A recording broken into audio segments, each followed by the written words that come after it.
Welcome, everyone. We are talking about creating digital income, and we're going to give you that blueprint. So we have a series of things that we've got to cover. We've got a lot. I've received your questions toward the end of this training. We will do a live Q&A. So if you have any questions, please put those in the comments and we will read those off. So if in fact, we're going to do the Instagram and email questions first toward the Q&A section. And then we will go ahead and answer any questions coming from anyone else doing that. So we will not see the comment box until we're done, because we both have kind of presentations. And so we won't be able to see the comment box. So again, if you have comments, go ahead and put them in the comment box, but we won't see it till now. So, hey, beautiful people. So if you haven't met me before, I am Cinnamon. Here's the beautiful Erecia. Hey, Erecia. Hey, girl. Hey. So just a disclaimer, we have been friends for what, like 10, 15 years? I think like 10 years. Yeah. Okay. We have abusive relationships. So that comes out during this training. Don't be alarmed. We just talk to each other that way. Okay. No, play. All right. So we're going to get started.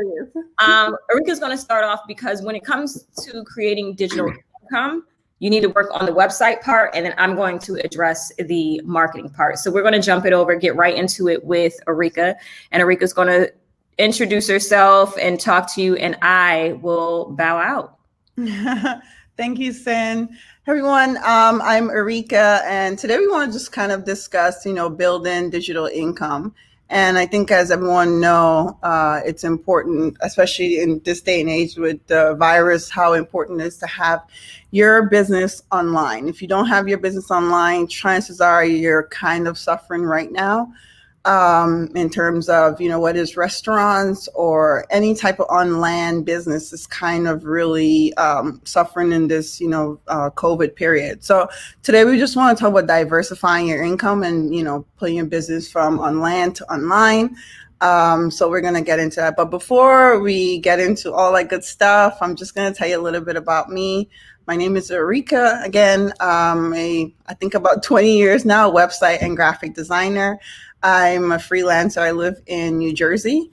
I've been probably freelancing or started graphic design when I was 15 years old. So kind of a long time ago.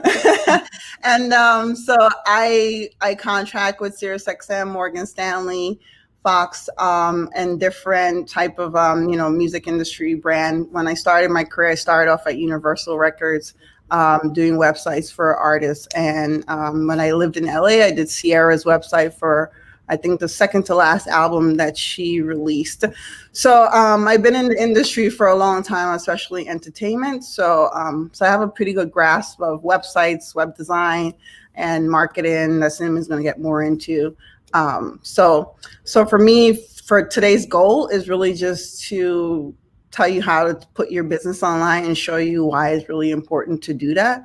And what I want to stress more important than anything is just being professional in your business or your brand.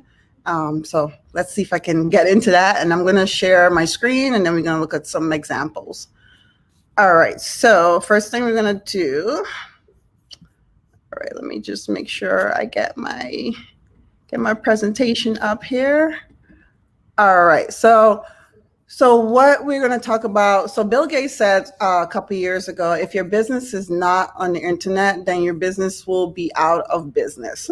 What that means is that if your business is online, it's not, if your business is on land, that it's not adapting. So what you want to do is make sure your business is adaptable and scalable to be digital.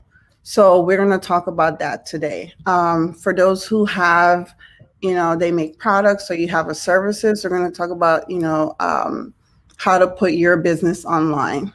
So today we're just going to do the blueprint and give you really basic steps. And then after Cinnamon and I finish, we can go ahead and ask your questions.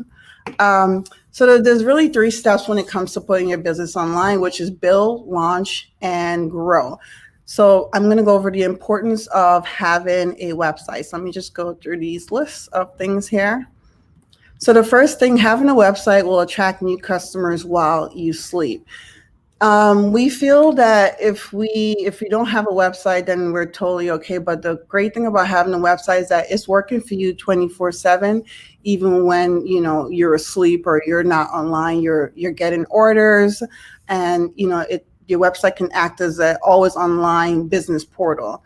So you want to make sure that you have your website up so it can be your 24-hour, money grabbing machine. Two, the importance of having your website is it adds instant credibility to your business by having a website. And what I mean by instant credibility is that sometimes you go on social media and you see people online, where they have DM to order. And for those things, it's not really good to have. Like, when you start your website, your friends and family are mainly going to be your customers right out the gate, right? But if you want to expand your business, then you're going to need to really open up and show people who you are, why you start your business. Your business is not going to grow. Your friends and family is not going to grow your business and make you a millionaire. It's going to come from other people. So you want to have a website. You want to build trust. And so having that website builds credibility. People can know who you are, as opposed to DM to order. Like, I don't know you, and I'm DMing you like my credit card or payment information, or Cash App me. So that's not the way to do business, because you want to expand it and really look professional. So everyone who has DM to order and they buy it right now. Okay, fix it. All right. So next thing of having a website will end up saving you time. Again, if you don't have a website, chances are you're taking orders either by email, by phone, excuse me, or you're taking it in, your DM, whether it's Twitter, Facebook, or Instagram. You're taking it directly in your inbox. So the importance is, having a website to save you time, because you can have your website serve an ordering process. You can have a Q&A. You can, just really streamline that process. And, you can also send out your proposals if you're just, you're kind of doing if you're doing like if you want to get a website quote. So all those things that you could streamline with your website, as opposed to answering directly all the time. If you want to do a scheduling, if you have a scheduling business, we're going to talk about tools later on. But what you want to do is have a website with a scheduling calendar that people can schedule your time, so you don't have to reply back and say, hey, I'm available such and such date. So it's really important to have your website to save you time and really streamline your business. So number 4, position yourself and stay in control of your brand. This is really important, because with social media, if you're on social media, because I imagine if you don't have a website, chances are you're selling on social media, your services or your product. So chances are you're on social media right now, and social media limits what you can do to your brand. You have restrictions of, like, you can't have this color logo, you can't do this, you can't do that. And also, if Lord forbid anything happens with Twitter, Instagram, or Facebook, or any other social media platform out there, your website, your social media account is down, your business account, and clients can't reach you. So when you have your own website, you really take control of your brand and the messaging that you put forward on your website. So there's no restrictions on what you can put on your website as you would have on social media. And you can market more, of course, to, different people with Google ads and whatever it may be, as opposed to like limiting just to Instagram or Facebook marketing. And lastly, I want to discuss is not as hard or expensive as you think. So a lot of us think that it's really expensive to build a website, which I understand, because if we're afraid of what we don't know, and we don't know what we don't know, and a lot of times that really scares us. But as a small business, you don't have that huge budget. So what you want to do is make sure what you want to do is really take the time to learn, at least the basics of getting a website online, the basics of marketing, to save you save you money. Because when you first start out, you don't have that money and you don't know where to spend the money that you do have. So take the time to learn it. Because what's going to happen, you're going to hire a website designer like myself, and then you're going to get charged a lot of money to do this stuff. So There's so many tools out there right now where you can build your own website, and we'll get into that later on. There's so many tools right now where you can build your own website that it makes it, and they keep in mind that you're not like super tech savvy or like a web developer. So like, Squarespace, Wix, Etsy, Shopify, etc. These have really great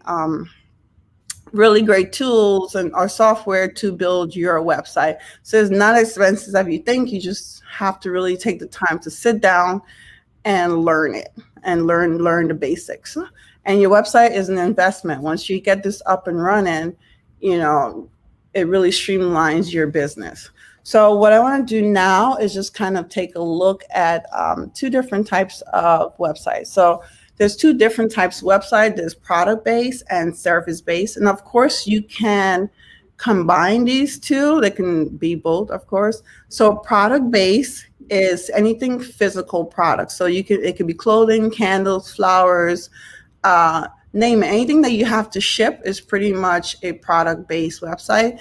So for a product-based website, you would use like Etsy, Shopify, anything that's that would be considered e-commerce website. So it's strictly mainly product-based. You're doing shipping, you're doing different type of size or color on that t-shirt, whatever it may be. So, and then the other type of website is service-based. So in my field, it's service-based website and graphic design or social media marketing.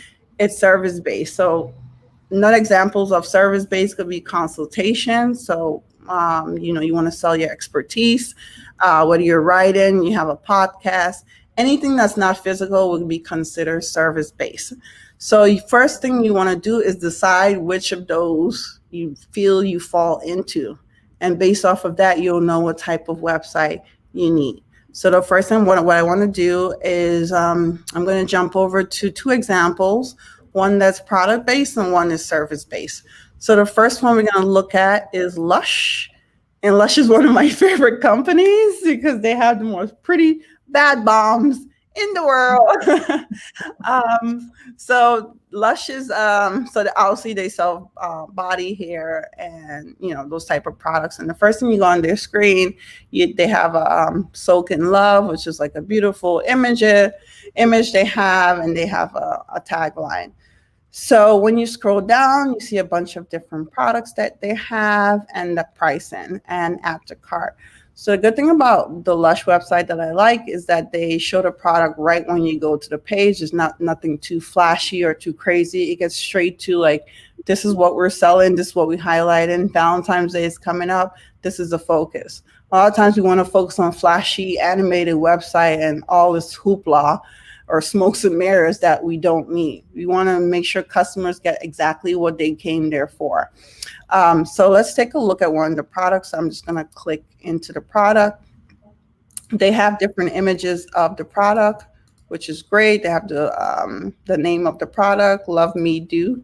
Not sure what that means, but the description, they have the shipping information, which is important. If you're providing free shipping, you want to make sure you put that on your website. And then the add to cart. So I'm just going to go add to cart. You can continue shopping or view cart. If you're familiar with Shopify or Etsy, they also provide these really simple features for you as well. So you don't have to worry about doing this with Etsy and Shopify. What you can do, they set all this up for you. So all you have to do is put in the information and add in your product pictures. A great thing, you always want to have your product description, how to use, which I love this about Lush, is how to use your product. So if you're selling candles or lotion or shampoo, whatever it may be, you might want to give, like, hey, don't light this candle more than 12 hours at a time. Let's see, ingredients, which is really important to put on your website.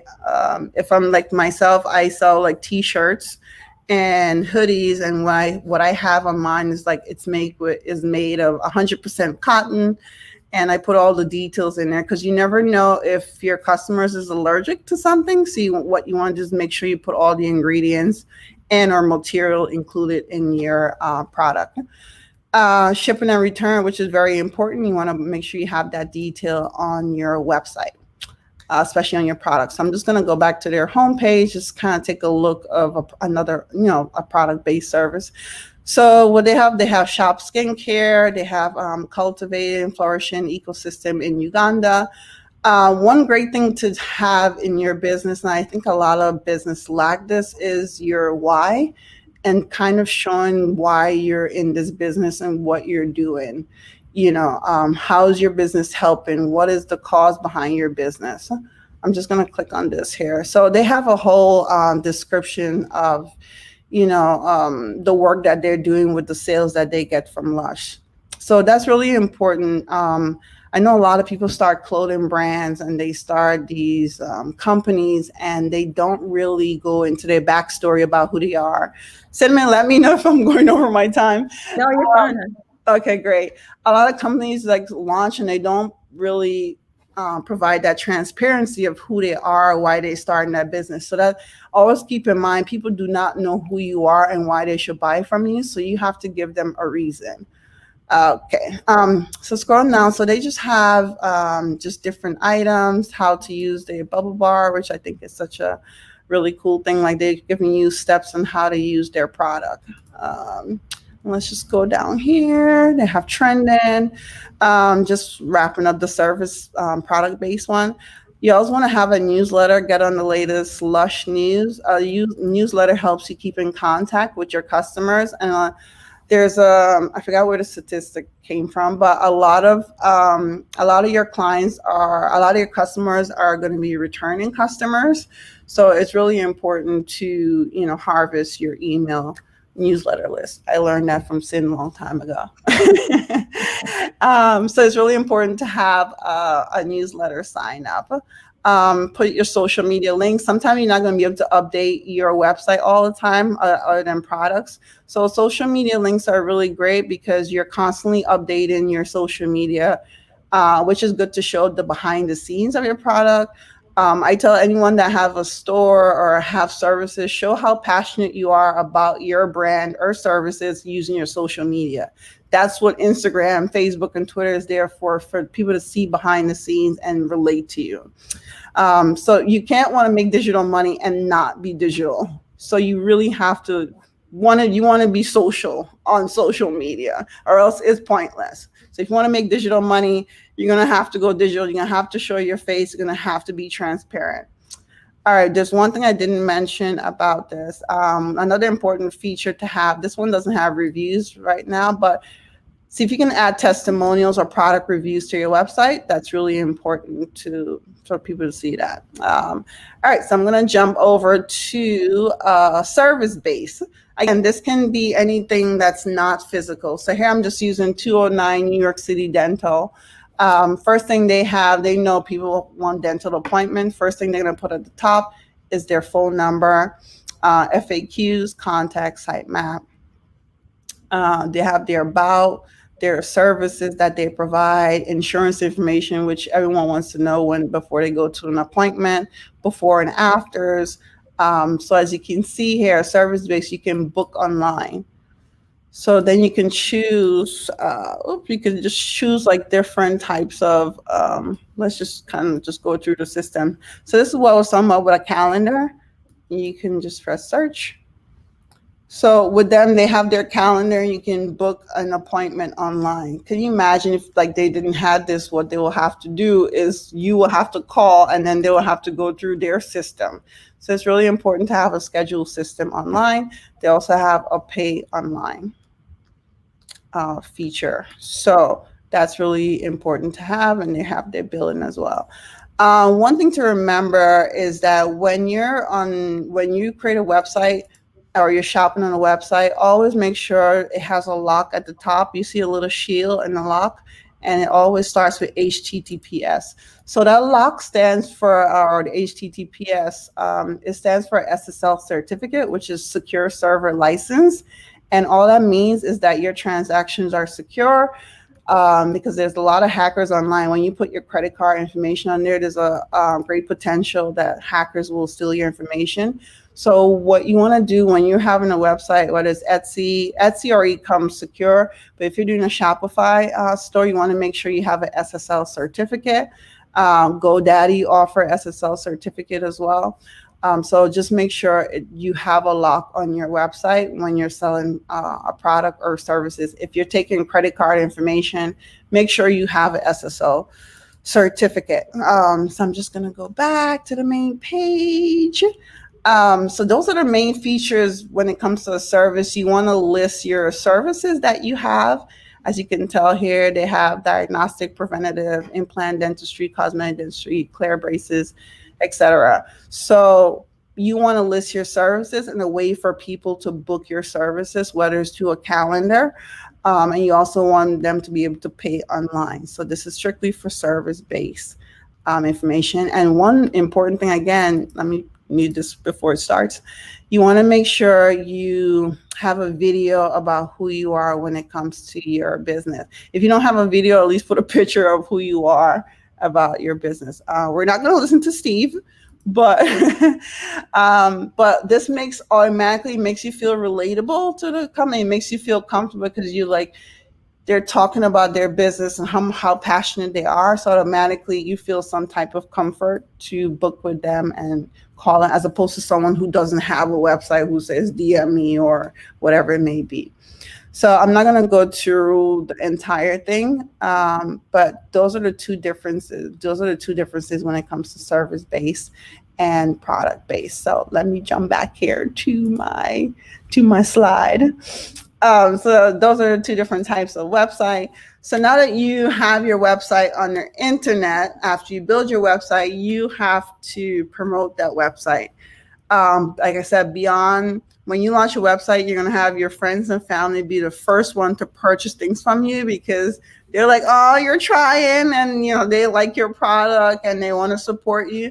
But if you want your business to grow and you want to make that real money, you're going to have to step outside of that and market to a real audience, other people out, not a real audience, but other people outside of your network. So there's a gazillion websites online. So when you build a website, this is kind of like what you look like. You're in the desert and that's where your website is. And then there's the internet. So there's this huge platform, internet is this wide place. So you have to promote your website to make sure you can get customers to that. And Cinnamon is going to get into how to get people to your website and really finding the perfect client for you or customer for your business.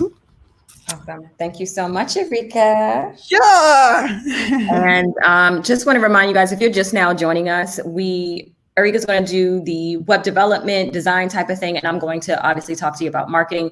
And want to thank you so much for joining us. We are going to do a Q&A toward the end of this session. So if you have any questions about your business specifically, we will stick around for as long as we can, assuming Erika, I don't know what your schedule look like, but we will stick quarantine. So we here. So we'll stick around for as long as you need us. And then after it's not live, I can try, y'all. I'm saying, but we'll figure it out. So I'm going to jump into marketing, couple of housekeeping things if you just joined. So you can go ahead and put your comments there because we're going to answer questions in the order in which they were received. So if you have questions, go ahead and throw those in there and I will see that. So I just see a super chat. Thank you so much. And we have to remember, we have to let everyone know I'm in New Jersey and Cinnamon's in Portugal. So we're actually streaming from two different countries and I think we're 6 hours apart. Yeah, I think we're 5. So it is late. It's getting late here and the sun is going down. So it's getting dark here. I probably should have thought of that before. Thank you so much for your super chat. I appreciate you so much. Okay, so I'm going to jump into the presentation. I will not be able to see comments until I come back. So that is what we're going to do. And so here's the thing I want you to say, and Erecia touched on this. Once you create your website, it's not the thing of if you build it, they will come. All right. That is not the thing. You have to strategically market what you do and how you service, whether it's a service you provide or whether it's a product. So let's just get into it. All right. So I'm going to pull you off, Erecia. Yeah, I'm going to mute myself as well. Okay. So I'm going to pull you off and add my screen. Okay. So here's the thing I want you all to remember. So again, my background is in digital marketing. And for a lot of my clients, they struggle with determining their audience. And when it comes to marketing online, you have to determine your audience, because Google won't understand what your business is about. And when Google doesn't understand what your business is about, you have a problem, because there are entirely too many websites that exist for Google to bring people to you. So let's get into this a little bit. And again, guys, I won't be able to see comments, so I'm going to go directly into, well, let's hope, let me see, can you see what I did? Okay, let's add, okay, you can, all right. All right, so here's the thing.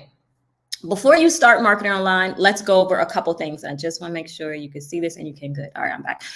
You are going to plant seeds. So if you've been to any of the presentations I've talked about before, I am not about to sell you a pipe dream. It is highly important that you know what you're getting yourself into. And you know that none of this stuff is going to take place overnight, which is why I keep talking about planting seeds, because if you plant the seeds now, it'll grow later. A lot of you are here because you know my story. This brand is relatively new, but because I do digital marketing, I know a couple things to kind of help it grow a little bit faster. But if you never plant the seed, it is not going to grow. So again, we're talking about planting seeds.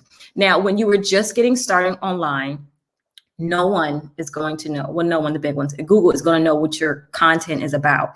Google does not like ambiguity, okay? If it's ambiguous, Google does not know what to do with you. So it's going to be harder for Google to bring people to you.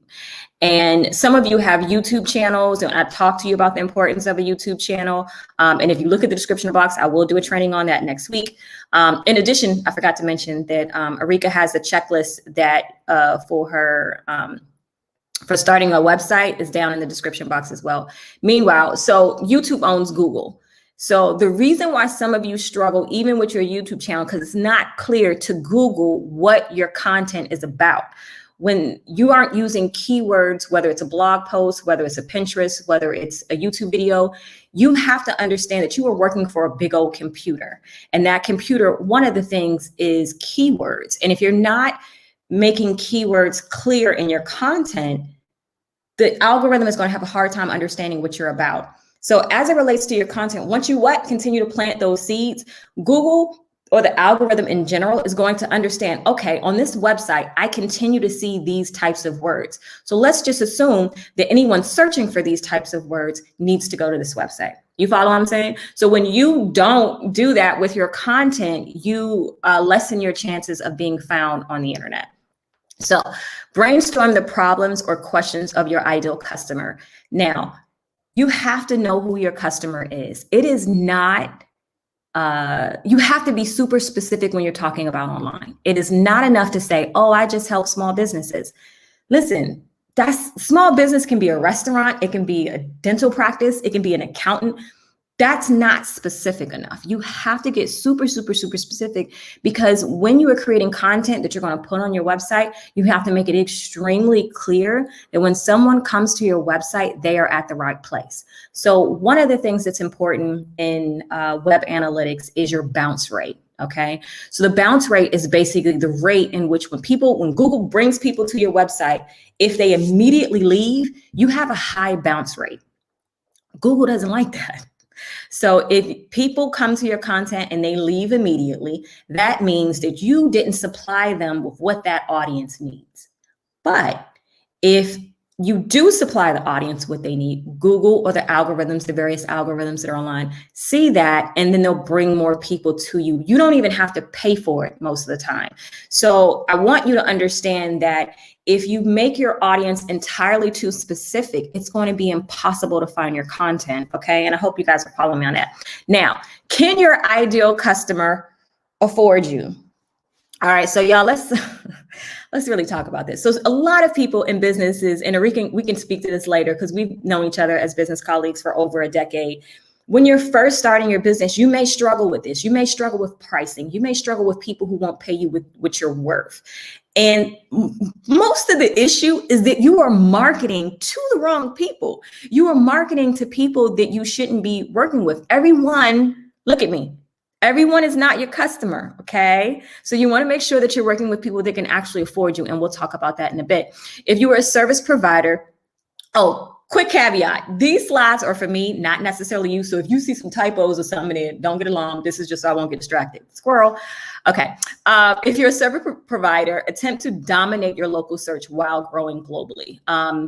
So basically what that means, and if you are, let's say, an accountant, you don't want to just be the accountant to the global world. You want to be the accountant to, let's say, Newport News, Virginia. Because when people locally are searching for a service provider, they're going to put in their parameters of location. And you want to make sure that you show up number one for that. Fun fact, because a lot of people and businesses aren't employing appropriate search engine optimization in their business, it's not even that difficult for you to dominate your local search. So fun fact. And you want to make the process paying you simple and easy. And I cannot tell you how many times people will lose customers just because the process of giving you money is entirely too difficult, or you didn't think about certain objections, or you didn't communicate with them after they make a purchase, and now your refunds are going up. So we're going to discuss that. And you're going to establish the ability to have continued communication with your customers. So let's go over this really quickly. Okay, now your problems. What are your customers' problems? You can't answer questions or solve problems to an unidentified audience, okay? So if you specifically identify your customers, then you can charge more. So for example, do you think millionaires go to H&R Block to get their taxes done? Okay, so you have to show that you're better than your competition. You have to show that yours is so niche specific that you are going to be a beast in that area. So if you're an accountant and you want to work with, and I'm a restaurant owner, wouldn't I rather work with accountants that work with other restaurants versus the accountant just saying they work with everyone? Because those certain industries are going to have different problems. And I want to work with a professional that knows the problems of that industry. You do not want to be the Jack or Jill of all trades. It does not work. It does not work online specifically because it's going to be harder for people to know about you. And the whole key of this is to make it easy for the algorithms to know that you exist so they can organically bring people to you. If you are still kind of pondering as to who your audience is, that is why you are struggling. So when I made that shift in my business, it changed it dramatically. And we'll get Erecia back on. But even through what she did or may not have known she did, she specifically works in the entertainment industry. So when other companies or corporation wants a web developer that is specifically entertainment, she's already have portfolios that will show that. So if you are a web designer or a graphic designer and you want to work with corporate clients because your smaller businesses honestly can't afford you, then you need to develop that portfolio that shows that you can do that and that you have been doing that. Okay, I hope that makes sense. You can't do that if you have not determined who your audience is. It's impossible to pull that off effectively online. Okay, so it will also help you feel more confident in your business. For those of you who are considering starting a business, or you've been in business and you're not making the income you want, when you know that you the chick that, or gentleman who does digital marketing for dentists specifically, when they come up with the issue, you know how to handle that, and you can be quite arrogant in your prices because you know how to do it based on someone who's just saying they do digital marketing for everybody, because it's not the same problems. And that is the major defining moment for a lot of service providers that claim that they can do it for everybody. You can't do it. Okay, so let me just check in with you guys. Is this good so far? Is everyone following? Okay, all right. So you guys are still with me. All right, so now, can your ideal customer afford you? Look at me. Whoo, listen, we're gonna talk about this. Not everyone is your customer, okay? You need to identify them accordingly. Let me repeat that. Not everyone is your customer. You need to identify them accordingly. And so what you are responsible of doing is showing this particular customer that they are supposed to be working with you specifically. If you're not getting the money you want, that's your fault. It's not your customers. You didn't show them why you were the one to take this job, okay? So if you don't identify your audience, you're gonna waste a lot of money. You're gonna waste a lot of money with people who are gonna be kicking tires, who are gonna ask a lot of questions and never pay you, and they can't afford you. So stop it. But if you can't immediately identify, so for example, I do digital marketing, but I do it for small businesses, but I don't do solo entrepreneurs. No disrespect, solo entrepreneurs typically can't afford my rates. So that is what I decided I want. So small business in my term is usually I work with corporations or small businesses that have at least 15 employees. So why does that matter? Because I know that that business owner is responsible for paying probably at least $500,000 just in payroll. Okay. So you get a different type of clientele, but they're not so big that they hired a large firm to do their digital marketing, because a large firm would charge them just googads of doing their digital marketing. And so they need someone like my company because they can't afford to staff a whole marketing department. You follow what I'm saying? Now, that fun fact, I didn't process that or learn that until later into my career. When I first started entrepreneurship, well, in the middle of my entrepreneurship, this kind of freelance of that you market, you do the service, and then you're not marketing, so that when you're done with all your projects, now you have to remarket again. You go this feast to famine stage. So that was me in my business until I made these adjustments. And that is why I'm telling you this now, so that you don't make the same mistakes that I made. Okay. So you want to create one-off digital products for customers that can't afford you. So for me, I do business consulting with individuals. I don't have any spots available now, but I do that. And so it is expensive. But at some point, I am going to do group coaching that will allow a bunch of customers to come in, and then the price point can drop dramatically because I'm doing it to a bunch of people. So you can think of one-off digital products specifically for your brand that in case someone can't afford your basic service, then you have these other products that may not take as much bandwidth from you that you could still profit off from, but you're also giving value to people who may not be able to pay that higher rate. I hope that's making sense. So we'll go into examples about how you can do that toward the end of the Q&A. So dominating your local search. I kind of went into that. Again, in your keywords descriptions of any content you create, you want to put where you're located. Now, again, this does not mean that you'll only get clients from just your local area. It just means you'll show up in Google and in various online search engines substantially easier. Okay. All right. Make your process.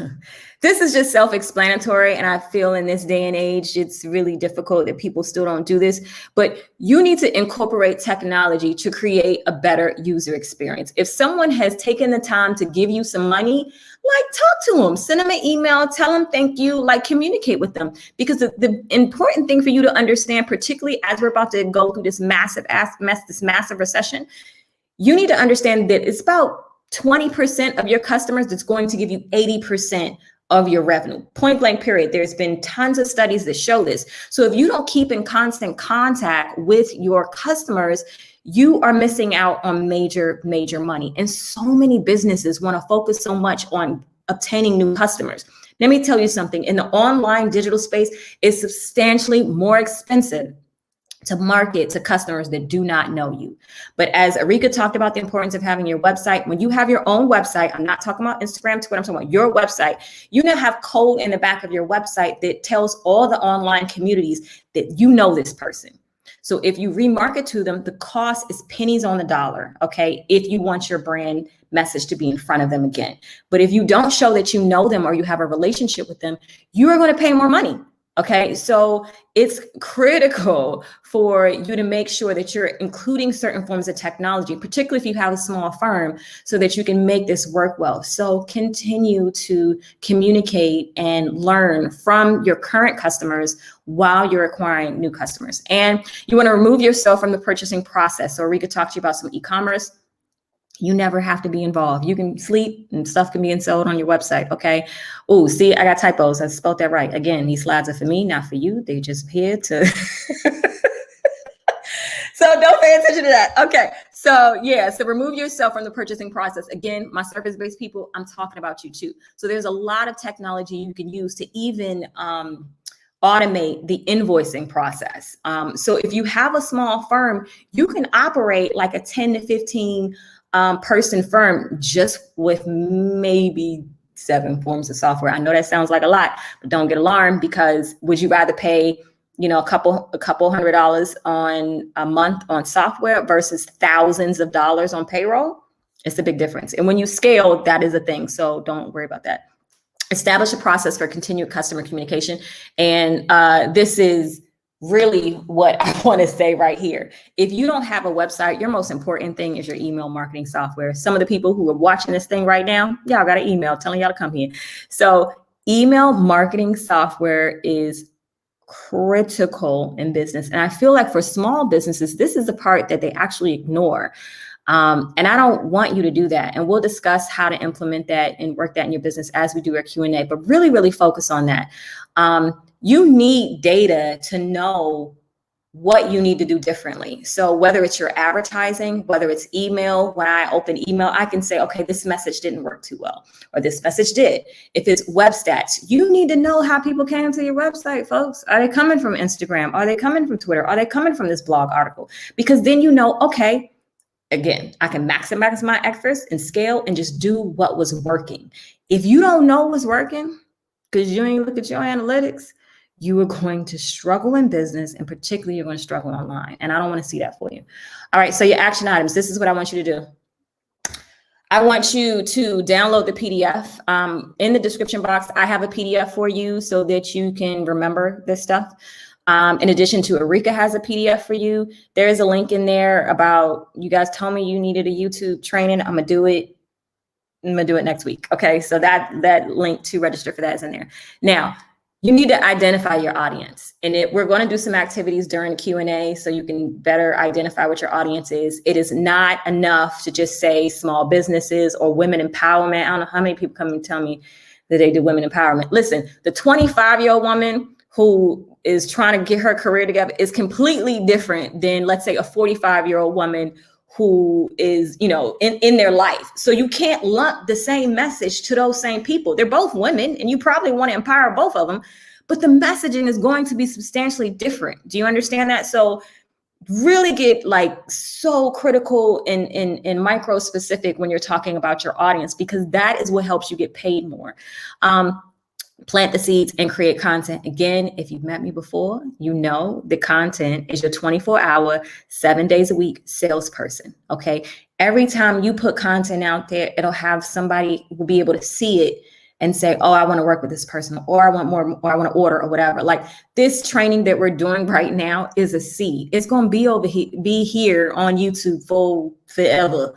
And it shows what I do, how I think, how Erecia thinks. That's what you want to create for your business. You want to create these business assets. These type content is your digital asset. That's the asset for your business, okay?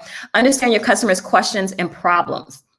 Again, if you don't identify your audience, you are not going to be able to correctly convey that you know how to solve your customers' problems, okay? That is why it is critical, and I will beat this horse, that you have to identify your audience, okay? And then 2, you want to be informative. I'm checking in with you guys. I hope we are good. Let me add Erecia back. Ooh, I should have told you I was going to do that first. Yeah, thanks. I'm like, thanks, Ed. My bad, girl. Okay, so if you have any questions, oh wait, I have questions that people ask me on Instagram, so I want to get into that. So wait. Yeah, I guess we can start with that. We can start with that first. Okay, so let me go Q&A. All right, so these questions came from Instagram, and then guys, if you have questions, you can put them in the comment box and I will answer them in the order in which we receive. And again, so we're on some lockdown life. I'm locked down in Portugal. Ereca's locked down in Jersey. So we have time to go over this information with you, and really you guys send me emails and I don't have time to answer them about your business. So if you want the questions answered, I have made the time right now. And I can do it as long as you need us. Okay. Yeah. Tell Jolie, I'm probably not saying that right. Please forgive me. Where can I find high value clients as a web designer? So I'm going to give you that first. Erecia, how do you answer that? Yeah, so I'm just going to say Jolie, because I think I might mess up the first name as well. When I started out, my first big job was at Universal Records, or Universal Music Group, where I worked for Prince and Amy Winehouse and all those other people. And I started out really young, but that was my first big job. And I didn't really have much, even though I coded myself and designed myself, I didn't really have a portfolio then. So what I did, I would go to artists or companies' website and I literally recreated them to what I found was what could be improved on. And I remember redoing Brandy's website and I was like, I don't like her website. So I literally redid. You can unmute yourselves. And I literally went and recreated her website, like Photoshop, and I coded.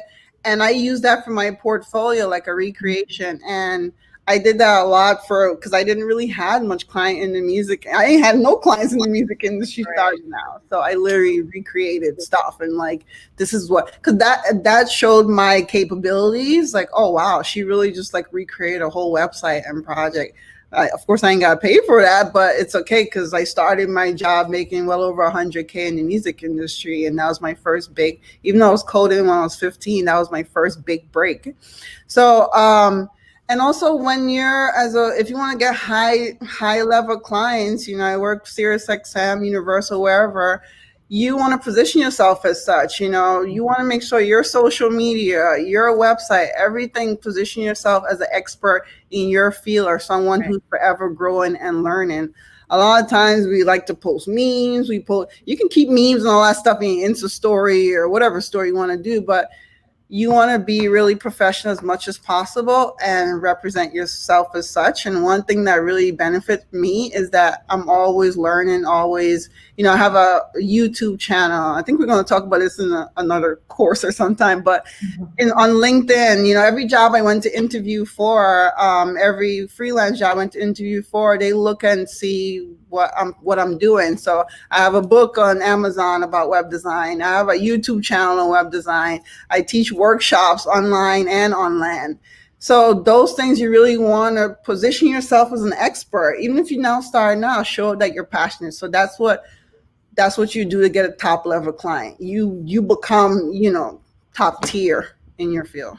I love it. So I'm going to add to that. So again, as I told you about identifying your audience, that's going to be critical when it comes to making, higher income. So first of all, you have to identify the corporations that are high value, okay, that would be able to afford to pay you, okay?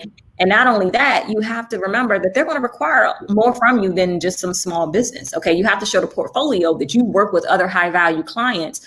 And I think what Erecia said about, she didn't work for Brandy at the moment. She just recreated her whole website and showed this is what I would do. And so then they're able to see your capability. But focus on, you want to focus on the audience that could afford you. So if you're doing graphic design and you want high value, what are those type of companies that are high value? Are they attorneys? Are they dentists? Are they accountants? Are they cybersecurity? What are they? And then show that you can create a good website for them. So if you have a portfolio full of like the mom and pop spots, no disrespect, they need websites, I get it. But you have a portfolio of a bunch of mom and pop, spots, but yet you want to go high value, but that's not the people who can pay high value. You're going to have some struggle there. So I hope that's helpful. And let's go back. What else? So hope we answered that. Flourish in the foreign. How much is too much for a nurture sequence? Is 10 emails too much? I love questions like this because it tells me that my audience is doing some marketing. Answer some really important questions. So for those of you who don't understand, let me just show you what that question was again. So this is right here, Flourish. How much is too much for a nurture sequence? Is 10 too much? When she says 10, she is speaking of 10 emails. So the short answer of that, well, let me give you the professional answer. The professional answer is it depends. But my personal opinion, absolutely, it's entirely too much. Because here's the thing, like I told you before, not everybody's going to be your customer. They're just not.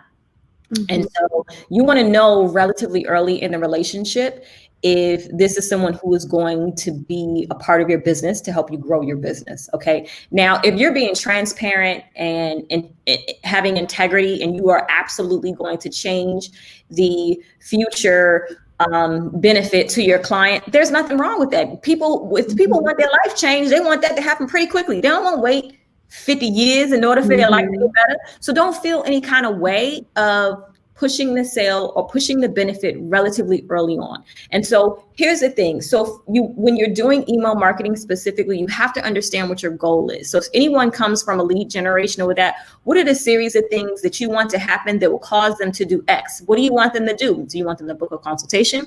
Do you want them to purchase a course? Do you want them to come to your location? You have to be extremely specific as what you want them to do. And that shouldn't take no more than 3 emails. Honestly. Shouldn't take no more than 3 emails. 3 emails is a lot. Right. It shouldn't take more than 3 emails. Now, what you're writing to convey why you are wonderful and why they should take advantage of this opportunity is a different story. But the amount of contact you need to give with them should not have to exceed more than 3, to be honest. Now, that's separate than they're still going to be on your main list. So you will still communicate with them just of what your overall brand communicates and talks about. But the overall to execute, getting them to commit to the sale. And then if it doesn't work, you bring them back to your regular nurture or your regular sequence of continuously sending content. That's one thing. But everyone is not going to be your customer, and that's okay. And also, as you scale, I think some of the issue with a lot of individuals is that they are not getting enough people to their website, that it's easy to obsess about 5 to 10 people. But when you've got 300 people coming to your website and trying to contact you, you're going to need software to just fight this demon. Listen. All right, you want to add to that, Erecia? Did you have anything to say to that? No, I kind of agree. If you're sending them 3 emails and they're not interested, if you're sending 10, you're just beating a dead horse at that point. They're not interested, and chances are they're going to unsubscribe from your email list because they're not interested and you're bothering them at that point. And those are the people you don't want anyway. So after 3 emails, if you don't see any type of thing, then it doesn't. Treat it like you're dating. If you're going out with somebody and you ain't find that you like who they are as a person by date 3, after 3, move on. The same with your customers. Get out of there. You know what I mean? They can still stay on your list if that's what you want to be. Okay, cool. But again, a lot of that is to convey in your message. If if the issue is conversion, then let's look at the messaging. Because once you find out what the problem is, once you get enough data, because if only 20 people are signing up for your content a month, that's not a lot of data, unfortunately. So you need to create more content out into the cybersphere so you can have more people come to your website so that you can get data that you can actually use. You follow me?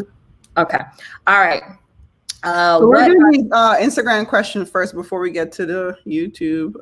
So I'm doing Instagram questions first, and then I'm coming over YouTube. Promise, guys, we're here. We ain't going nowhere. We see the comments. What are the options for someone in economic and workforce development?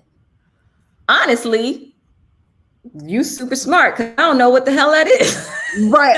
I thought you were about to give an answer. I'm like, oh, go ahead, Sid. Queen BMB 1986. I have no idea what that means now. So I don't know who your audience would be. And I hope that your audience would know what that means immediately. Because sometimes in your marketing, you got to dumb it down so that everybody will know, or even people that could be friends of the person who could use you would know what it means. So I don't know what that means, unfortunately. This was an Instagram question, so if you see this video later and you want to get a little bit more specific, try to send me a DM, but my DM is off the chain right now, so I could try. We'll see what happens. Unless it might be HR, it might be resume. I'm not sure. It could be a variety of things, economic and workforce development. Yeah, we do a lot, so we need a little bit more specificity there. And in your marketing, you're going to need a substantial amount of specificity there. Who, when you do any kind of marketing, guys, determine who is ultimately going to pay your check. Okay. So who would be writing the check? And then you need to make sure that you communicate effectively to said person who would be writing the check that they would need your business. And this is how you can better change their future situation. So tips to starting out in digital work, how to find work, etc. All right, so digital work is very ambiguous. So remember at the beginning of this training, I said you cannot be ambiguous with Google.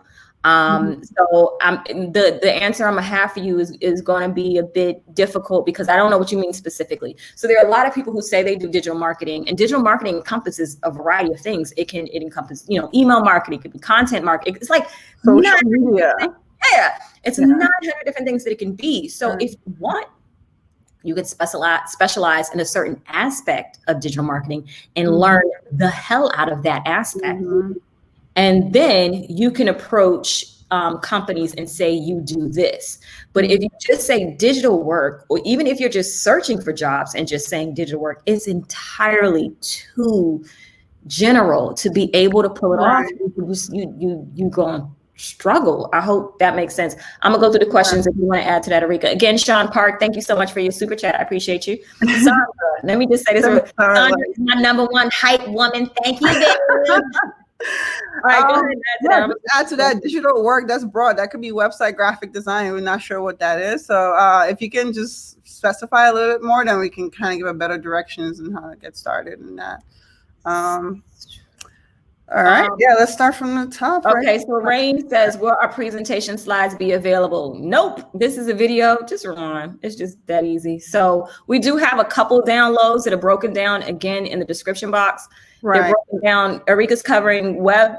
Yeah, so I have a checklist, and the step 1, 2, I think is 5 or 6 on, where to get started, from starting from your domain name to choosing the type of website you want, and also creating your content. And then I have a checklist. I have a list of tools from beginner and advanced, which tools will be good, because you can use like Active Campaign or MailChimp to do email marketing, or you can use WordPress or Shopify or Wix to build. I don't recommend Wix to build your website. So I have like beginner, advanced tool, but all the links are in the description box of those PDF. Yeah. So, and I have a PDF on kind of the same stuff. I don't have the slides specifically because I told you my slides are janky, which I don't like because the slides are really for me, just because again I get distracted, squirrel. So I just put them up there so that I remember what I'm going to say, not necessarily so you can see it because it's going to have typos, and I don't want that type of, my imperfections to be out there. But I do have a PDF for you. It's in the description box. Quick fun fact. I heard Erecia say under her breath, did you say you didn't like Wix? Yeah, I mean, Wix websites, because Wix kind of comes with ads.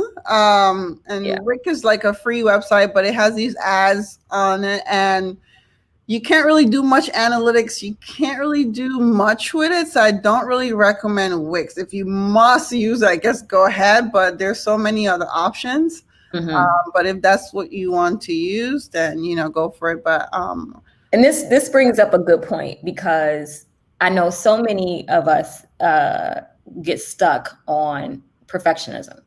So you don't operate because you feel like you want everything to be perfect. And if you're in business, and if you're a business for yourself, it is an evolution. If you see some of the websites and trash I had out there trying to put my stuff together, honey, like it looked ridiculous. So don't get caught up on that. There are certain tools that are always going to be better. And most of the tools that you use in your business to make you excel, they cost money.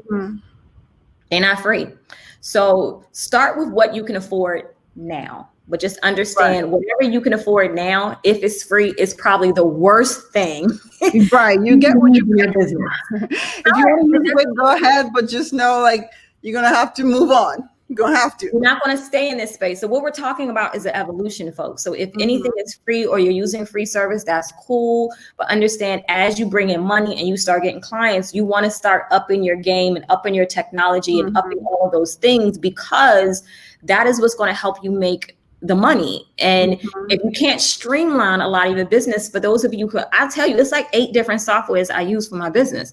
And when I had first started, after when I first started, I was profitable in my business. And then that business I closed. And then when I had lost everything, I had to start all over again. I didn't have the money to get all these different softwares to run my business. So I had to bootstrap this. And you can bootstrap and make money. You just got to know that when you start with those services, just know that you're going to upgrade to a more streamlined software, but stop trying to be a perfectionist and just start. Okay. To get started, let's see what we got here. To get started, is it easier to use a website like Upwork to market your service, or try to go out on your own or is it a step one, step two type of thing? This is a really good question. Mm-hmm. And I think a lot of new entrepreneurs get stuck here. So this is what I will say. Upwork is not going to necessarily be a website. How do I say this? You're going to have to do a lot of work to get paid a little bit amount of money for Upwork. But there are a lot of people that want to get paid a lot of money and have no experience. So you can't have it both ways. You can't say you have tons of experience and you don't want to be on Upwork. Granted, cool, you got the experience. But if you don't have the experience, sometimes you have to go to certain things to get said experience. And Upwork technically could be one of those options online. So you have to decide and be very clear as to what you want to offer based on the amount that you're willing to take. Mm-hmm. It can be a good opportunity to find clients to build your portfolio, but it is, in my opinion, a location where people come to look for literally the cheapest they can purchase a particular service. What do you feel on that, Erecia? Yeah, I totally agree. I think you should definitely have your own website. You can totally do both. Upwork, remember, that's an app. You have to log in, right? So if I'm looking for a service, I can't really see you because, you don't have a website, but you're on Upwork. So now I have to go ahead and create an account just to get your service. Whereas a website serves as your business where I can read about you. I can submit a form. I can submit a quote sheet. Like Cinnamon said, I think Upwork is great to build your portfolio. And then, whatever clients you get from there, maybe they'll want to work with you outside of that, but that's great. But that doesn't replace your website at all. And also there's a bunch of competitors in Upwork. Mm-hmm. You're fighting with them. So yeah, you need to, if you want to have Upwork to build your portfolio, fine, but you have to have your own website regardless. And so if in fact you feel like you want to be on Upwork because it has your clientele potentially looking, listen, I know for those of you who always hear me talk, I keep beating this YouTube thing in your head because for my clients, I require them to get on YouTube. And the reason for that is YouTube is owned by Google. If you put the key terms as to what you do, it is the internet versus an intranet, like your Instagrams, your Upworks, your Facebooks, things that require people to log in order to ever find your content. Mm-hmm. You want something that people don't have to log in to find you, but the way that they find you is that you have to be very specific on your keywords so that they can find, so that Google can help you find them. So you know what I mean? Yeah. Right. So I'm not sure what your industry is, but whatever your industry is, Melissa, put that in the key terms. I'm biased. I want people to make YouTube videos because I know it works. And again, I'm going to do a YouTube training next week. The link will be in the description to register for that. But understand it operates like a video version of Google. If you don't want to do video, that is okay. You can do it on your website. Put the key terms. Create the content so that people come back to you instead of having to go to all these third-party websites to find you. That is what helps you bring in the money that you want. I hope we answered your question, Melissa. Okay. All right. Let's see. Sandra, good stuff. Target audience who can afford you. Yeah, Sandra, stop doing this. Honey. Definitely. Thank you so much for all your support, love. I appreciate you. Does the jack of all trades? Okay, let's talk. Yeah. Good question. Does the jack of all trades apply to YouTube channels as well? I'm starting a channel, but I'm not sure if I should focus on one topic or have an overall lifestyle channel. Very good question. Erecia, you want to start? Yeah, focus on one topic or have an overall lifestyle brand. I can't imagine one topic being, God, please. The thing, I don't even know where to start. If you just focus on one topic, like for me, my channel is website and, graphic design, but it also shows a little behind the scenes of like my daily life in web and graphic design and how I work and what I do. So while it's kind of like it's under the umbrella of web and graphic design. So I think you have to kind of differentiate, kind of include like different videos under that one topic. So eventually I'm going to start interviewing other website and graphic designers, find out their experience, and I'm going to interview clients and things like that. But again, that all falls under one umbrella of website and graphic design and entrepreneurship. So, yeah, just find that niche again and don't try to like do everything because you're not good at everything. I'm never going to do a cooking video on my channel ever because I'm not good at that. So, but yeah, so I will say, I'll recommend you got that overall umbrella and just kind of Yes. So this is what I would say. So again, this is content, folks. You don't just have to have one YouTube channel. I have more than one YouTube channel. I have a business marketing, digital marketing YouTube channel. Specifically, that's what helped me get digital marketing clients. And then I have this channel. And so the important thing that you need to know is specifically about this channel, it's a relatively new brand. But when you're first starting off, let's say that when you're first starting off with YouTube need to understand what your content is about. And if you do the jack of all trades thing, it's going to be a little bit harder for YouTube to know that, to be able to push you to audiences that may appreciate your content. So when you're just starting out, make your keywords very clear as to what audience you are serving and what type of content you provide so that YouTube understands. Once you grow an audience, that audience may want to know other things, and you can deviate from that when it's, when you have an audience. But when you don't have an audience, it's relatively premature. You want to be more focused.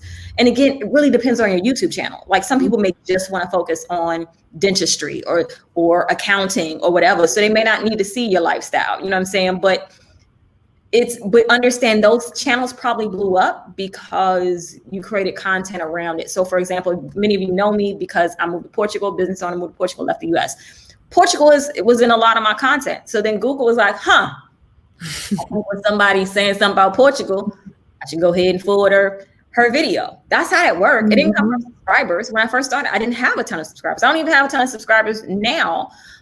It's just Google determined, because again, understand when you're marketing, who on the platform in which you're marketing, what their overall goal is. Okay. Most of the time it's to sell ads.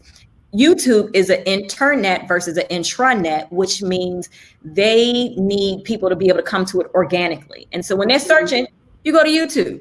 So you want to make the type of content that if someone's searching, they come up with your content. I hope that helps.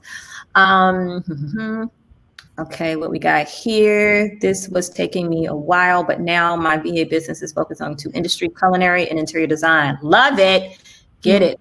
Okay, perfect. I agree. Good content. Is there a demand for digital marketing? Okay, is there a demand for digital marketing for dental clinics in Portugal? I have no idea. I'm going to be honest with you, and my folks in Portugal, I know they're going to get mad because they get mad whenever I tell the truth.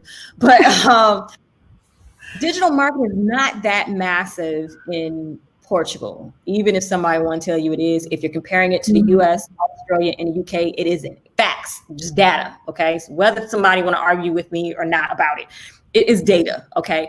Also understand that in certain industries in which you're doing digital marketing, a lot of it can be very labor intensive. So you want to make sure that you are concentrating on a industry that will be able to pay for said service, if that makes sense.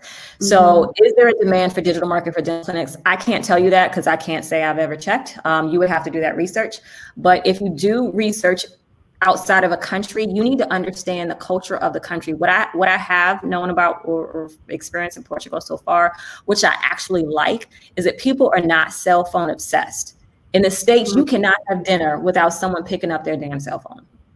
And it takes away from just the personal relationships. It's just States, that's just what we are. You know what I mean? And in Portugal, we can be in dinner for 3 hours and no one ever reaches for their phone. So people don't necessarily make a buying decision in Portugal based online the way they do in the States. Okay, Portugal people, the way they do in the States.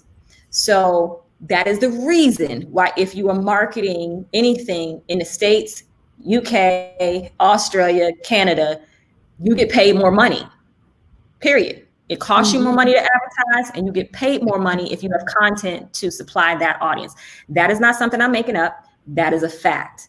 So with that being said, you have to understand you can go out and try to create digital marketing for a certain industry, which is fine. You want to make sure that that industry or country can pay for said services. In addition to if the culture uses digital marketing the way that you know it to be. I hope that makes sense.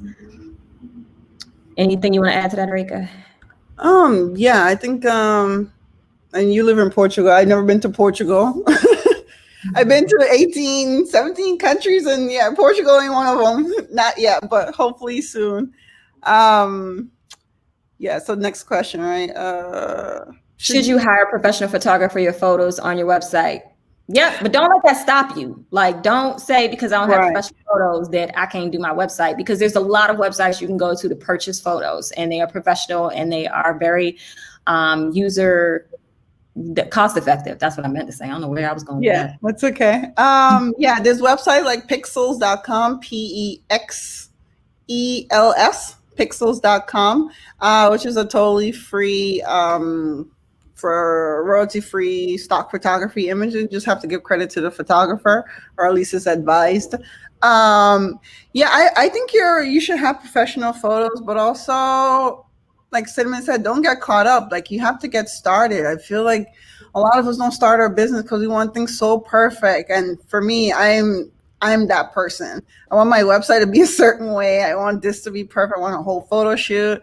But right now phones are good. Like, the iPhones are just as good as a DSLR camera. So what you want to do is go ahead and take the pictures if you have to. Just make sure your lighting is good.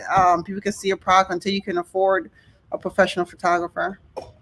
Okay, so Alexandria, hey, I have a fun idea for creating a survey to kind of hone in on the type of customer my product would attract. Do you think this is a good start in pinpointing the customer? I think if you're going to start a business, you should already kind of know who your customer is. I don't think it's safe to not have at least a somewhat of idea who your customer is. Now, I think creating the survey to find out what the needs of said audience is a better situation. So if you say, okay, I specifically want to work with a dentist that have at least 10 employees, then you can kind of do a survey to find out what their needs are so that you can make sure that you're creating products specifically for them. But if you don't even know who you targeting, it's going to be difficult to create a good survey to be able to pull the information out of them to be able to answer it, because you're still going to get very jumbled data if you don't yet do that, if that makes sense. Yeah, I agree. And you're creating a survey, but who is it going to? You said who's the survey to kind of hone in on the type of customer my product would attract? Yeah, who's the survey going to? Yeah, that's the hard one. You got to give us more information on that. Okay, do you think location can deter potential clients, i.e. I live in Italy, yet I want to connect outside of the EU? Absolutely not. I mean, one, I think it depends on your industry, obviously. Like, if you're doing something that is location specific, like, which I can't think of, like dog walking, which that is the only random example I'm thinking at the moment. Obviously, you have to be there to walk your dog. But again, what we're talking about here, folks, is creating digital income. Okay, so there's a lot of services you can offer digitally. So many of you are in the service area right now, and you are just focusing on the city, the town, and the country in which you're in. I am encouraging you to think outside of that country.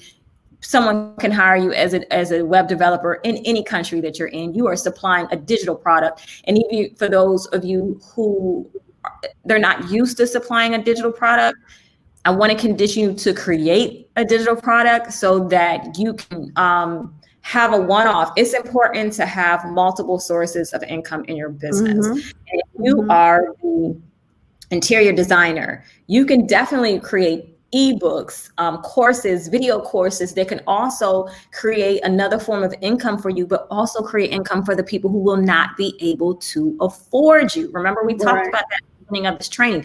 Not everybody is going to be able to afford you. Not everybody is going to be your customer. So you have to create other content that digitally you can sell that 24 hours, 7 days a week. And honey, I don't know what what you do. But if you want to be specific and we have more time, we can definitely jump into that. You want to add to that, Erecia? Yeah, I agree. You're not limited. You know, the whole point, this is digital. So even if you have a dog walking company, you know, there's ways that you can create consultation on your website. If it's local, if so your website, you know, your business is local, but you can also create a consultation on your website you can pay for. You can create digital download product. Maybe they want to give you like a little ebook. You can do a little ebook of like things, you know, tips for your dogs. There's so many things that you can turn your business digital. Right. Dale Taylor, where can you find help to develop websites for a solo practitioner? So again, Dale, it depends on what your budget is. If you're trying to do this yourself, you like Squarespace, right, Erecia? Yeah, I recommend using Squarespace. It's pretty simple and easy to set up. And again, you know, these softwares are created in mind that you're not a web designer or developer. So Squarespace is a really good platform I will recommend. WordPress is also really good. It's just really challenging. So I don't suggest anyone use WordPress unless you're really familiar with WordPress or you have the time to learn WordPress. Or the budget to get somebody else to do it. The budget. One day long, I'm going to push WordPress. I'm biased. But if you don't have the budget, because it is a pain, if you're not about to learn it, it's a pain. But for someone like me on the marketing side, if you want to scale your business, WordPress gives you access to the backend data that you just can't get on all these other platforms. Right. In order to scale, you need access to your data, period. Now, if people are watching this and you're not at scale capacity yet, what I'm saying is irrelevant to you. Okay. Right. And I think that just means, like, you know, the Google analytics, the active campaigns, just, you know, those important things to kind of like tracking your customers. Okay, if I have a product-based online business, how probable is it to keep it going when we move to Portugal? That is a little too vague for me to understand. So a lot of it's going to have to deal with shipping. Do you plan on shipping from Portugal? I don't know that. So you're going to have to research that or give me a little bit more insight because it's a little too ambiguous. If you live in the States and you are currently using someone to ship your products, they can obviously keep shipping the products while you're in another country. If you're asking, is it going to be difficult from shipping your products from Portugal to the US? Yes. Customs. If you want to deal with international customs, I don't advise anyone do that, especially if it's coming to the United States. So yeah, I'm not all the way clear on your question, so I'm not sure I'll be able to answer that. Where do you go to download the PDF? Go in the description box of this video. You'll see it, and there's PDFs for both. Erecia has one, and I have one, so go look in the description. Flourish in the foreign. How are you, love? Good to see you. Andrea, you're so kind. Okay, let's look at this. All right, I've worked a bit with econ, workforce development. Cinnamon, Erecia, your answers were insightful from my experience, usually foundations. Okay, so foundations to me is still a little general. Because foundations, of course, can come in a variety of different industries that revolve around economic workforce development. So give me a little bit more insight on that, but I appreciate you.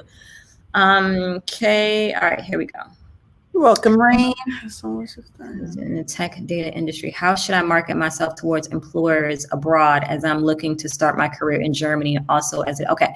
So now, again, as we talked, you have to be super, super specific. So just because you're in tech and data industry, still need to kind of know what you do, because that is very broad. Tech and data, you know that. If you in tech and data, you know how broad that industry is that you just gave us. So again, you want to be very specific as to who it is. If there's certain countries you want to target, listen, LinkedIn is very helpful to find who is in what position. So if there's certain countries in Germany that you want to target, it's nothing wrong with that. Dig into the country, you can find HR, or you can find the department head of the department you want to work for. Send them an email, it's usually public information, and go ahead, show them their portfolio that matches what they would be looking for based on what it is you do, because I don't know what you do because it's still very general. You want to answer that? Yeah, just markets. I think one on your website or even LinkedIn, you could just say, you know, first of all, you should only apply to the companies in Germany that you want to, you know, interview with. And you have to I think you do have to put on your profile that, you know, you're relocating. And also when you reach out to the company or apply for jobs, let them know like you're available for virtual interviews, which everyone's interviewing virtually now anyway. So you're in a good position. And LinkedIn, like tell Erecia said that she got a lot of her everything from Morgan Stanley to Fox to Sirius XM. Everything where I've worked is through LinkedIn. Okay. So any ideas for an affordable CRM to stay in touch or track customers' relationship from new micro businesses? I'm aware of MailChimp, Salesforce, blah, blah, blah. Okay. So great question. I love questions like this. Your lane saying, get excited. So now here's the problem. I don't know what you consider affordable because the fact that you know about these things and then you say you're looking for something affordable makes me feel like you think they're too expensive. So I don't really know what to do with that aspect, but one of the best software that I think for helping track customer relations is going to be ActiveCampaign. I'm a huge advocate of ActiveCampaign. It is not for the faint of hearts because you have to program it directly for it to do what it needs to do correctly. Is it affordable? I don't know what affordable is for you, Hunt. Is it worth it? Absolutely. Okay, because it will multiply your business by 3 times because you're able to do something that you just did not know prior. This stuff is an investment, guys. So think of it. If you have to pay $100 a month for software, which that's not the case with ActiveCampaign. It depends on how many clients and customers and what you wanted to do. But if in fact you did, pay it. Like, do you know how much you would have to pay an employee? $20 an hour for them to do something that they probably not going to do well. Right. They just not going to do well. So employ the software or employed person. And I promise you 100% in time, no disrespect for people who feel like, oh my God, computers are taking over the world. I don't know what to tell y'all. I mean, that's where we're going. So listen, invest in the software. Again, so when you said customer relations, I'm going to say, so ActiveCampaign has a CRM component in addition to an email automating system. I'm a fan. I love it. But it is not for the faint of hearts. So the way you constructed this sentence makes me feel like you're already educated in that level. So it is probably for what you're doing in your business. For anyone else who wasn't able to use all these things, I would say, honey, just go over there to MailChimp. But you sound like you know what you're doing. So it's time for you to ActiveCampaign. Okay, let's see what we got. I know you guys aren't in Germany, but maybe you'll have an idea since you're in Europe. What? Just have an idea of what? What in Europe? So I don't know. I can't remember because I went through a whole bunch of them. I don't know. Yeah. But whatever's going in all of Europe is not going to be the same in whatever country. So I got nothing on that. I'm sorry. You got to research. Sounds like you said WordPress can have analytics embedded. So not so much as the analytics. Most things can have analytics embedded. What I'm saying is the actual code. So there's code to give you a variety of things on the person coming to your website. What other websites they've been on. If they've come here. So Facebook has a series of code that you can put in on the back your Facebook pixel. Google, I don't want to get too technical, guys, but in Google, you can set up various audiences of people who do stuff online. This is funny. Okay. Save this. Right. So when I say analytics, I'm more talking about code to be able to stalk people over the internet. Real talk. Sorry, that's what it is. People, when you go on a website, data. Y'all know that now, right? You know that we've been data. Okay. So in order for you to steal people, take said data and make it you work for your business advantage, you need certain things installed in the back of your website to make that happen. That's all I got. Yeah, and I think it's not such a bad thing because you're trying to understand your customers, the experience, and you're trying to see, what they like. Wix, you can't really put much code in. Squarespace, you can put in your Google Analytics code, but again, WordPress has way more flexibility, but Squarespace, you do have some. Okay, I'd like to niche down to doing sites for speakers, coaches. I like to create niche specific content. Very good. Position myself as an expert. Perfect. Aside from content, what about web design? Aside from content about web design, what else can I include?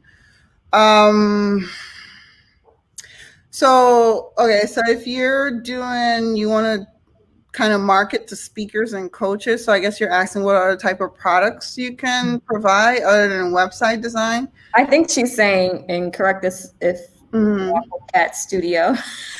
That's a cute name. I know, that's funny. I'm assuming what the question means is, other than giving them content, what else can they include in order to kind of give them what they need to close the sale? I'm thinking. So if in fact what you do, if your website design, if your price point exceeds, I would say what, 2,000, 3,000, that's probably not going to be someone just signing, checking and saying they want to sign up with you. It's probably going to require a conversation.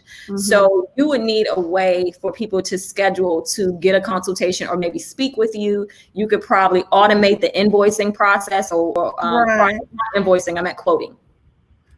Yeah. And like there's worksheets and all, you know, they definitely gonna need that. What else can I include? So if you have a high price point, guys, rarely can you put a button on your website and say, pay me $5,000. That's not typically how that works. You usually have to do a series of nurturing. In addition to, they may have to talk to you if it's a high ticket item. So if they do have to talk to you, you want to automate the scheduling process, and you're going to do that with software. Okay, what? Okay, gotta go back to work. Okay. Roy, you are so welcome. I hope it was helpful. Roy. Okay, people are offering services for minimum fee. Yes. Okay. Oh, I was like, is that all the questions we have? Whoops, didn't do this. No, Okay. there's a lot more. Okay, I love that you're doing this. Thank you so much. You can also invest in learning a program. I concur. Please invest in learning a program, guys. It's the pandemic. Learn some new software. You have to. Yeah, we got time. I know Netflix have a lot of series, but use some time to really grow your skills. Affinity Photoshop. I mean, Affinity is different. This is true. I use Affinity now, like I'm supposed to. You can use it on your iPad. Love it. So thanks for that tip. Right. But I want to mention something like I use Canva a lot for, like, you know, quick design stuff. Even Affinity, Canva, those things are good. But if you're trying to be a graphic designer or web designer, you need to know Photoshop and Adobe programs. Do not go to any company saying you're a graphic or website designer and you specialize in Canva or Affinity. Please don't do it. But it does work if you just a regular person. If you're a marketer, I think it's a good if you're an entrepreneur, that's fine, do that. But just specifically if you want to be a web and graphic designer, because I do have people say, I'm a graphic designer, I use Canva. So be careful. So Candy asked if we use Clubhouse. Listen, that's all I'm gonna say. I know me and Rika talk about this every day.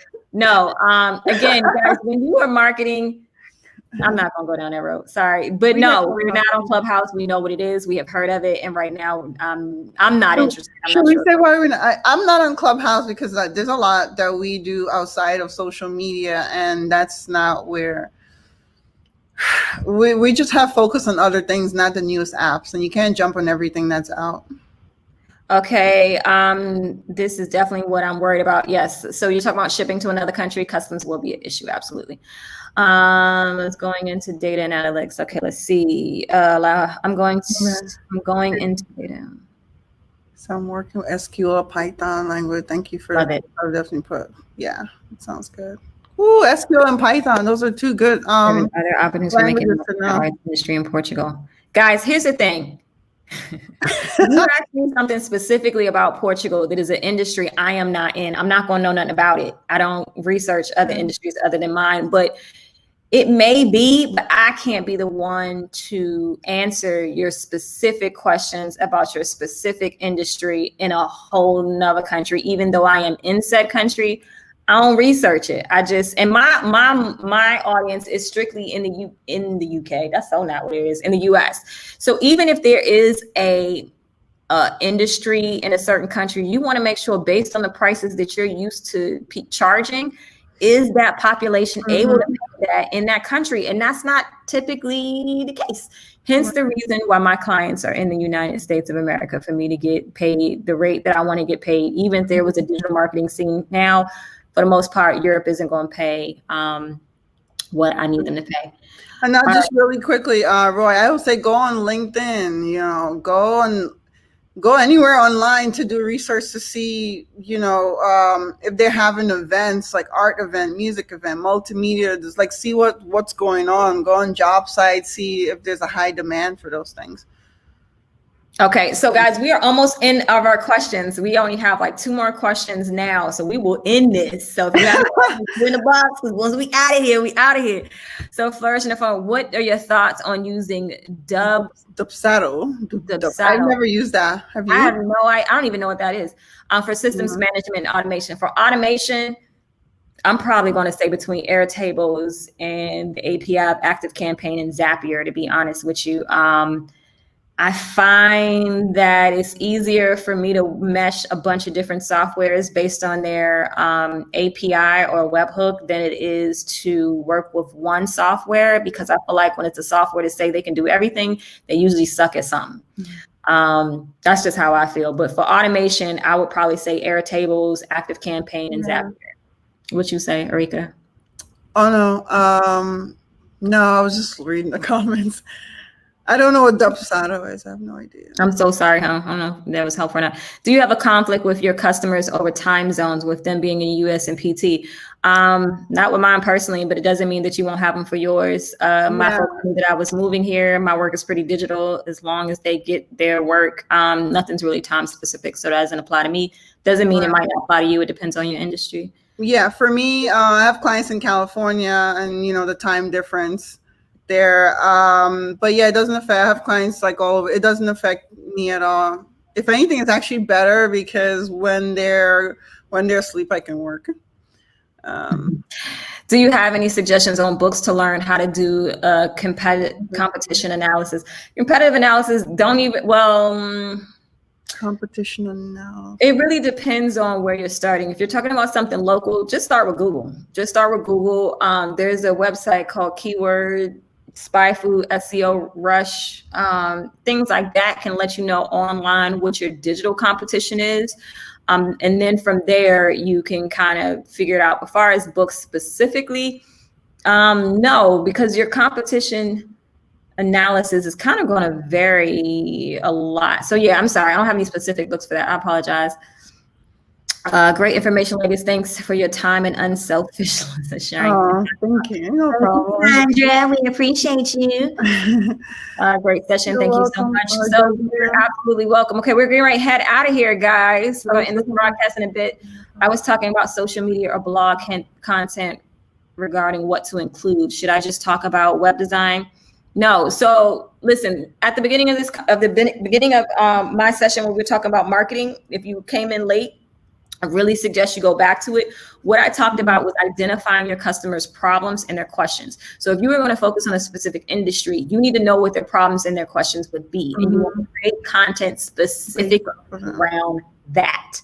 Because when people in that industry are searching for something, you want your content to show up. But if you don't do a good job identifying your clientele, it's going to be really hard for you to create content that supports how your business can solve their problem. You want to add to that, Erecia?